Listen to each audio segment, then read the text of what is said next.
सो T20 world cup चल रहा है और बड़े इंपॉर्टेंट मैचेस आजकल चल रहे हैं। सुबह अगर हम बात करें पहले मैच में तो वेस्ट इंडीज़ हार गया था और ये इंडिया के लिए बहुत ज़बरदस्त था।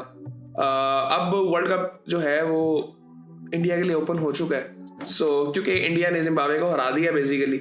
सो इंडिया ने पहले बैटिंग की और 256 रन बना दिए। पावर प्ले में इन्होंने तकरीबन 80 रन के करीब बना दिए थे। संजू सैमसन आज खेले थे, अभिषेक शर्मा के साथ उन्होंने ओपन किया। अभिषेक शर्मा ने भी 55 रन बना दिए आज 30 बॉलों में। अच्छा, मुझे थोड़ा सा ना अगर मैं जनरली बात करूँ, अभिषेक ने अच्छी नहीं खेली, बट मुझे कॉन्फिडेंस की कमी नजर आई उनमें, क्योंकि जाहिर बात है वो एक बुरी जगह से आ रहे हैं जहाँ पे उन्होंने रन ही नहीं किए और एक टाइम पे वो रन ऐसे कर रहे थे जैसे मतलब उनके लिए बहुत ईजी था। फिर उन्होंने रन नहीं किए, शायद उसकी वजह से भी कॉन्फिडेंस लो लग रहा था। और मुझे आई थिंक इनकी जो तबीयत खराब हुई थी, मुझे उसकी वजह से भी वो थोड़े से लो लग रहे थे। मैं गलत हो सकता हूँ, लेकिन मुझे उसकी वजह से थोड़े से लो लग रहे थे भी। इवन दो पाकिस्तान वाले मैच में भी आप देखेंगे ना, तो मुझे वो लग रहे थे काफी लो। जैसे वो होता है ना कि जिस्म के अंदर उस तरह से जान नहीं होती, वो उस तरह से मुझे थोड़ी सी फील आ रही थी। खैर, अभिषेक शर्मा ने 55 रन बनाए 30 बॉलों में, 4 छक्के लगाए, 4 चौके लगाए। संजू सैमसन ने 24 बॉलों में 24 रन बनाए, 15 बॉलों में 2 छक्के लगाए। यार ये बंदा, मैंने देखा इनको भी पहले कि जब खेलता है ना बंदा, ये ऐसे शॉट्स लगाता है, इतनी बड़ी आसानी से शॉट्स लगाता है। आज तकरीबन वो सिमिलर शॉट जो विराट कोहली ने लगाया था ना पाकिस्तान को, हारिस रऊफ को जो लगाया था ऑस्ट्रेलिया में, काफी हद तक सिमिलर शॉट था वो। एक सामने जो उन्होंने छक्का लगाया था, बड़े आराम से लगा देते। एक कट का छक्का लगाना था तो सामने छक्का लगाया बड़ी क्लीनली। खैर 24 रन ही बना सके, लेकिन आई थिंक बहुत जबरदस्त प्लेयर है, बहुत जबरदस्त player. I think technically strong है, अपनी गेम का पता है। आई थिंक यही एक वजह है। ईशान किशन ने 38 रन बनाए 24 बॉलों में, एक छक्का लगाया, 4 चौके लगाए। सूर्य कुमार यादव आए, 33 रन बनाए 13 बॉलों में, 253 का स्ट्राइक रेट, 2 छक्के लगाए, 3 चौके लगाए। फिर हार्दिक पांड्या की बड़ी इंपॉर्टेंट बेटिंग, 23 बॉलों में 50 बनाए, 217 का स्ट्राइक रेट, 4 छक्के लगाए, 2 चौके लगाए। फिर तिलक वर्मा आते हैं, 16 बॉलों में 44 रन उन्होंने बनाए, 4 छक्के लगाए, 3 चौके लगाए। अच्छा, एक डिस्कशन चल रही थी, मैं देख रहा था मीडिया पे, इंडियन मीडिया पे, तिलक वर्मा के बारे में कि उनका strike rate, I don't think so कि उनका स्ट्राइक रेट बुरा है। आप उनका एवरेज स्ट्राइक रेट देखें, वो भी बड़ा बेहतर है। बट जनरली उनके बारे में बात चल रही थी कि बहुत स्लो स्ट्राइक रेट से खेल रहे हैं। बट वो जिन मैचेस की वो बात कर रहे हैं, उसमें स्काई भी बड़ा स्लो खेले थे, बाकी भी एक दो बैट्समैन आपके बड़ा स्लो खेले थे। आई थिंक इस तरह से मतलब मुझे नहीं लगता कि इनका कोई स्ट्राइक रेट का मसला है। ये किसी भी स्ट्राइक रेट से खेल सकते हैं और टेक्निकली बड़े स्ट्रॉन्ग हैं और मुझे गेम अवेयरनेस इनकी काफ़ी बेहतर लगती है। मुझे वो स्ट्राइक रेट वाला मसला तो इनका नहीं नज़र आता बेसिकली, कई प्लेयर्स का नजर आता है बेसिकली। बात कर करके हम वो कॉन्फिडेंस गिरा देते हैं, तब ये चीजें होती हैं। लेकिन तिलक वर्मा की अगर बात करें तो ऐसा कुछ नहीं है। खैर, ये 256 रन तक पहुंच गए थे और अब ये जाहिर बात है बहुत मुश्किल था ये चेज करना।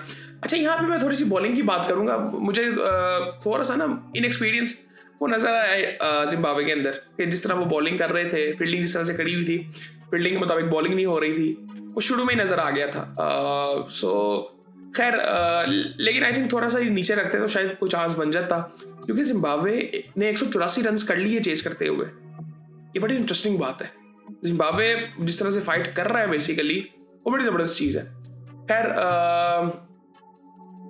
नगरावा ने एक आउट किया और 4 ओवरों में 62 रन दिए। आई डोंट थिंक सो कि इन्होंने अच्छी बॉलिंग की। ये बेहतरी अच्छे बॉलर है बेसिकली, बट इन्होंने अच्छी बॉलिंग नहीं की आज। ब्लेसिंग मुजराबानी ने 43 रन दे के एक आउट किया। इन्होंने आउट किया था बेसिकली संजू सैमसन को। मपूसा ने 2 ओवरों में 40 रन दिए। बेसिकली सारी बात मार तो बड़ी है, फिर जब 250 रन पड़े हैं तो 52 रन ब्रैड इमंस को भी पड़े हैं। सिकंदर रजा ने एक आउट किया 3 ओवरों में 29 रन दे के। खैर, ये सूरत हाल है जी। जिम्बाब्वे बैटिंग के लिए आता तो ब्रायन बेनेट ने 97 रन बनाए और वो नॉट आउट रहा 59 बॉलों में, 6 छक्के लगाए, 8 चौके लगाए। जबरदस्त इनिंग थी और इसकी झलक मैंने देखी थी पाकिस्तान के खिलाफ, I think tri nation series में शायद, या उसके बाद कोई मैच हुआ था पाकिस्तान और जिम्बाब्वे का, उसमें भी इसने अपनी ये बैटिंग की झलक दिखाई थी।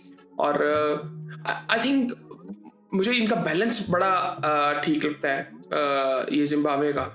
इनके पास फास्ट बॉलर्स भी थे, 3-4 फास्ट बॉलर्स प्रॉपर थे, और इनके जो स्पिनर्स थे, इस तरह सिकंदर रजा है, वो क्या नाम है उसका, बर्ल भी कर लेता है।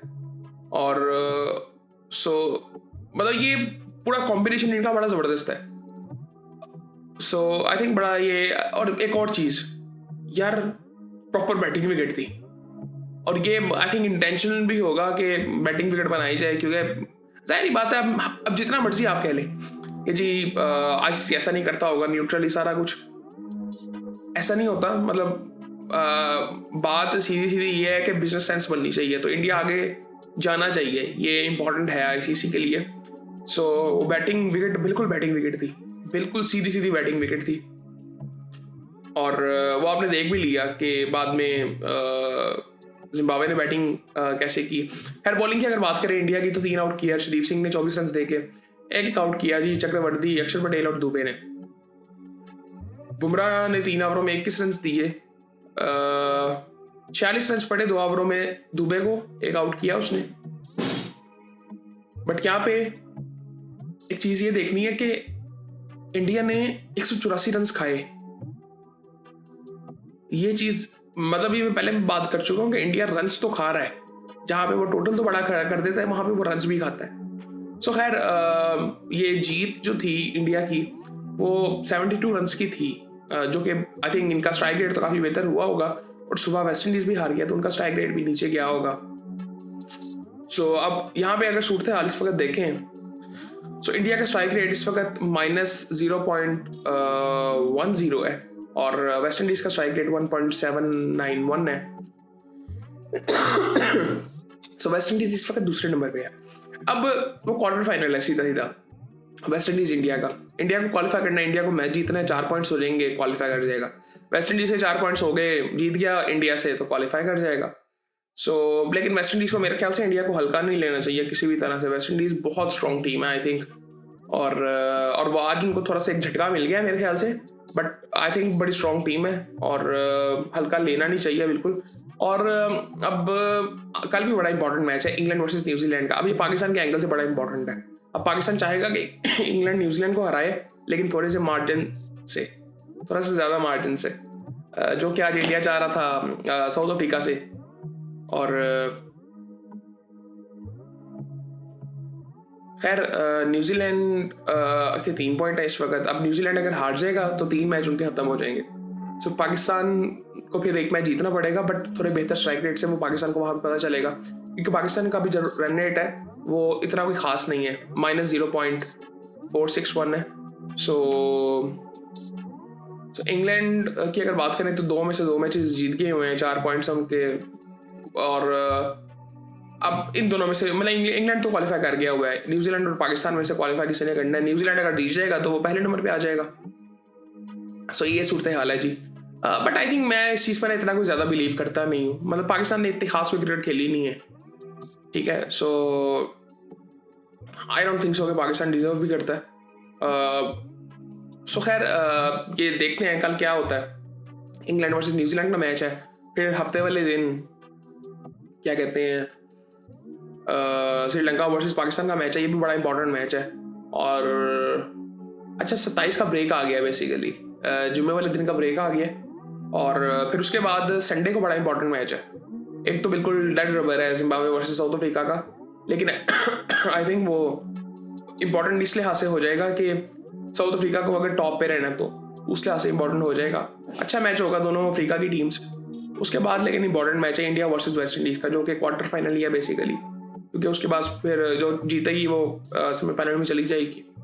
सो ये सूरत हाल है जी। और फिर उसके बाद काफ़ी गैप्स हैं। पहला सेमीफाइनल जो है वो 4 को है, 3 दिन का गैप है, फिर 5 को दूसरा सेमीफाइनल है, फिर 8 को फाइनल है। उसकी एक वजह सिंपली यही है कि क्या कहते हैं, मूव करना श्रीलंका वेस्ट इंडीज़ का चक्कर है, तो कंफर्म भी नहीं है कहाँ पे मैचेस होंगे। अभी पाकिस्तान पहुंचेगा तो मैचेस होंगे श्रीलंका में, अदरवाइज इंडिया में मैचेस होंगे। तो ये भी एक सीन है, लेकिन वो क्लैरिटी हमें मिल जाएगी हफ्ते वाले दिन। सो ये सूरत हाल है जी। बाकी फिर आपसे बात होती है।